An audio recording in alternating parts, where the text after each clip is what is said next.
Welcome back to Family Twist, where family secrets are the ultimate plot twist. In last week's episode, part 1 with Lisa M.M. Butler, she told us what it's like to be relinquished by her white mother simply because her father is black. Raised in Wyoming, adopted out of foster care, and now in reunion with her biological father's family, Lisa's story already felt like a gut punch of truth and resilience. In part 2, we go even further. Lisa opens up about what happens when your adoptive parents die, and with them, your last tie to what you thought was family. She talks about how grief cracked her identity wide open, how art and writing helped her put the pieces back together, and how she's found more connection in a year of community with fellow adoptees than in a lifetime with her original family. This episode is all about redefining family, reclaiming identity, and refusing to stay quiet. It's also about clown masks, soul music, inter-country adoption scandals, and Freedom Farm horror stories that sound fictional but are not. This is Lisa M.M. Butler, Unfiltered. With my parents gone, I feel very much like that's their family, like not mine anymore. It's something I didn't anticipate feeling once my parents were passed away. A lot of that feeling was sort of the impetus for me to really dig into my adoption and like, what is it? Why do I now feel like this woman who was my auntie my whole life is not really, or my cousins who I would have called my cousins. It's like that's my mom's nephew, but like, and she's gone. So is that mine? And I had all these really complicated thoughts around that. So that's when I really started to take the character and say like, okay, she's a clown. This is why she's a clown, which is like a dysfunctional family role I played in my family that I realized I did. Then I started accessing different emotions and realizing different things and sort of drawing her in these different places. So in one, she's like a docent and she's explaining, because I talked about taking people around and explaining adoption all the time. Or I drew her once as a little tiger and was like, I always feel like I'm on display, like I'm in a zoo, so it's like different things like that. And I do hope to both write a kid's book, which I've written and have started to mock up and draw just about working in a library. I know factually that there are not a lot of picture books. So we're talking like 0 to pre-K picture books from an adoptee's perspective that tell an accurate idea of adoption. So that's why I really want to start there and encourage any other writer. I'm like, ever thought about doing a kid's middle grade YA, you get a little bit more. Adults, we're getting more now, but there's still this huge need for more books, art, poems, document, whatever, all of it on adoption, period, from every adoptee's perspective, like white, black, whatever. But yeah, kids' book speaks to me a lot, as well as I love graphic novels and graphic memoirs. So I would like to do like a graphic memoir, kind of take what my essays are and turn them into like a graphic memoir that's more polished, has stories, things like that. Not just me being like, oh my God, I went to therapy today and this happened. Wait, that's also interesting. Don't let go of that. I think they both sound great. Yeah, we've actually talked about that a little bit for Kendall's story. He wasn't a big comic book kid growing up, but loved like comic strips. And I was a big comic nerd, graphic novels. And yeah, there's definitely a lot of visual stuff related to his story that I think would be interesting. Cool, done visually like that. Yeah. That's very cool. Yeah, I really hope to see more. There's like three or four that I can think of now that are by adoptees out about their stories. So that's another place where I think could be really cool for more adoptees to. I feel like I meet just adoptees in general. And I feel like we're just holding and processing so much that a lot of us are creative. A lot of us want to express that, get it out somehow, figure out how to process it. I know art is helpful for so many people. At our conference this summer, we're going to have an art therapy session this year. Just knowing how much it helps me to write and draw and even to process other things. I have a friend who lives in Gaza right now and is dealing with genocide. And I've made little zines, like 8-page zines about her life and things she's shared with me. And that's helped me just kind of process and not lose it. Like when I don't hear from her for 4 days. So I think just art, any kind of creativity is hugely powerful for healing. Yeah, so it's great to see. I actually do these workshops, writing workshops sometimes with another adoptee. Her name's June Hayworth Kafka. and is an amazing writer. We do these workshops, and often we'll do them for adoptees only or BIPOC adoptees only. And every time we do little shares, even if someone's like, I'm just going to share this paragraph, I'm like, whoa, it's always just hits so well. And I think there's just a lot of power to our stories and to the complexities of our lives that I think many people face. Something that surprised me a lot about my Substack is how many folks I know who aren't adoptees, aren't adopted, don't have adopted children, have said to me like, oh, wow, this made me really rethink how I'm parenting my kids who are my children. But like, I'm totally relating to what you're saying. And I'm seeing how maybe I'm doing this thing that, you're describing, or just things that resonate with people not as adopted. Like we all kind of go through these things at, various levels, but we have so much that can relate to everyone. And most people also know an adoptee or have some relationship to kind of the adoption constellation. So yeah, I just think it's very important. Oh, for sure. Who doesn't have family drama? My text, and my mom texted with in all caps, call me. I'm like, oh well, boy, what? All right. I said, well, it's going to have to be after this podcast because it's never a 2-minute phone call. Yeah, you're like, ooh. Oh, that's so funny. All caps. Yeah. Oh yeah. Everything's dramatic. Curious that the brother that you were raised with, is he also involved in the community? How is his journey going? So he didn't really involve himself in the community at all until about last year, because I gently pressured him into coming to the conference here. I'm like, you have a place to stay, like, come on, the conference is free, whatever. So he did come for that. And by the end, he was very much like overwhelmed, I think, but also was like, oh, wow, I got a lot to think about. He, I think, wasn't. So some of the questions he asked me, which led me to realize, oh, he hasn't really thought about this in the same way I had up to that point. One thing he asked me was, so do you think adoption's trauma? And I was like, well, yes. And let me tell you why, and kind of explained to him things I had read, like, biologically, neurobiology, separation from mother, all these things. And he's like, oh, okay. So I think it was just a lot of like opening his eyes to kind of like peeping out of the fog a little bit. I kind of think that's still where he's at. He and I don't talk a ton. I think I have a complicated feeling towards family. Like after my parents died, I really was like, what do I want to define family? Because this is not it for me. So I don't talk to my brother or sister a ton. Not to say we're estranged or have anything like that. There's no drama in that way. I'd say it's more like apathy, like the opposite of drama. Like my sister will be in town in June. I'll see her. Her daughter lives here. I'm very tight with my niece, her daughter. She moved out here from New Hampshire, I think near to me, and staying out here. So that's cool. So, I have connections to my family, but it does feel really complicated. I'm hoping I've been gently pressuring him to come to this conference again, just because I think it's like good to spend some time with him. It's a good way for me to do that. Plus, give him maybe some support if he needs it. Last year, we had a specific affinity space for adopted men. A lot of times, a lot of the events we have will be predominantly women.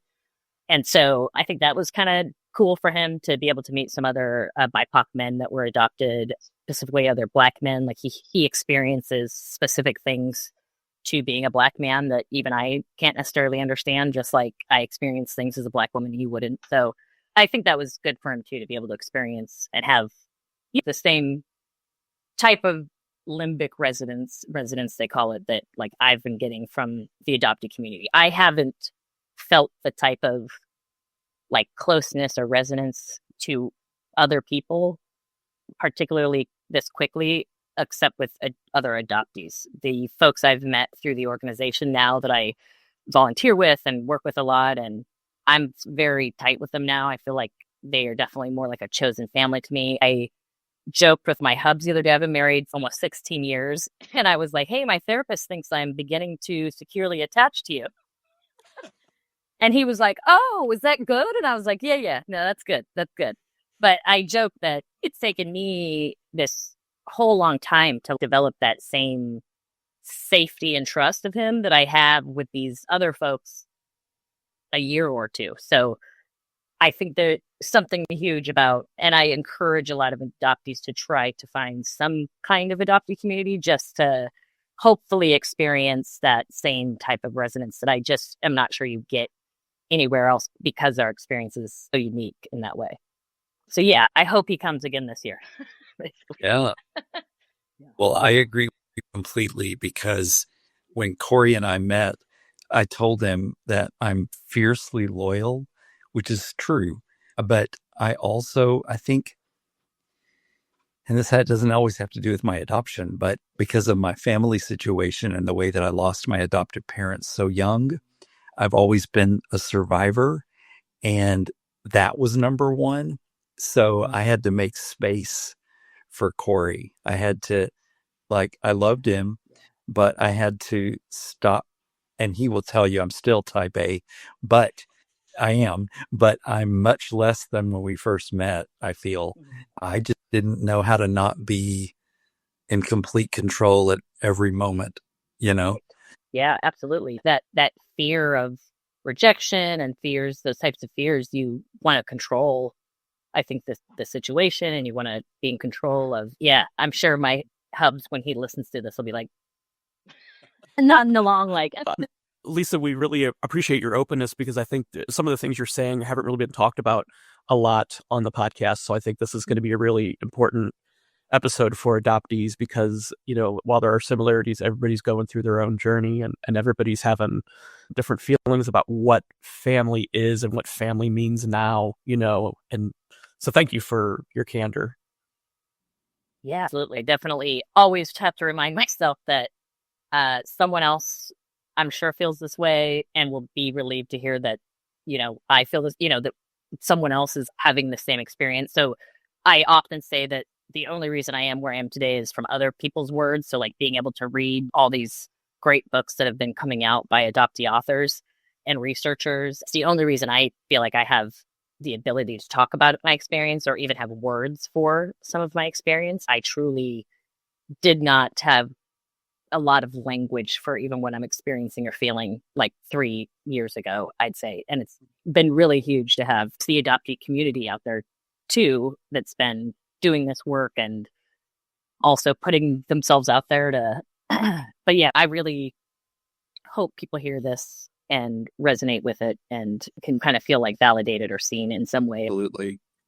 I'd really love to hear about what the conversation is like in the BIPOC community right now, with just the climate in our country and the things that have been happening over the last few months, cultures being erased, and all of that. Yeah. So the thing that I think has come up as one of the most pressing things is, as immigration is really being cracked down on, I didn't understand what goes on with intercountry, international, transnational adoptions. There are adoptees that even now can be sent back to their countries of origin because they were never properly naturalized into the country. And even kids adopted today, if they're not properly naturalized, I do something called CASA. I'm a court-appointed special advocate for foster youth in Oregon. I work with a foster youth that is an intercountry adoptee who hadn't been properly naturalized, so had no proof they were a U.S. citizen. So even if they were under 18 at the time, luckily, so probably, again, some things would have worked out, but we were scrambling to get these documents before they were 18, because even if they didn't get deported, they could have been detained. And especially now that we're seeing what's happening with people being detained, sent elsewhere, and then oops, can't go get them back. This is a very big deal. And it, that was the first thing that I saw really was kind of this, oh no, scramble. There's been people fighting for citizenship for all. Adoptees should just have citizenship. I think most of us just thought we all did. I really was in that camp of I thought y'all, my sister-in-law's adoption from Korea. I truly was after I learned all this, I'm asking her, you sure you got what you need? Stressing me out a little bit. Yeah. But so Adoptees for Justice is a organization that works on that quite a bit, as well as Adoptees United. They have a lawyer. His name's Greg. He's an adoptee, and he actually helps a lot of adoptees secure their paperwork. He's a great resource, either of those, Adoptees for Justice or Adoptees United. So if you're an adoptee listening to this, you're international adoptee, and you have any questions like that, I would definitely reach out to them and look into that. It's important for sure to have like your documents in order right now. Even for me, again, domestic adoptee, but I've changed my name a few times. I got married, then I changed my name to Butler, which is what it is now because that was my grandmother's name. She was murdered before I was even born, and I just wanted to honor her. She was murdered before she was even 40 years old. So I've changed my name a few times, and with some of these citizenship things around voting, like I don't have any of my original documents to say I would need to get a new passport, which I haven't done yet. So I just think it's definitely impacting domestic adoptees.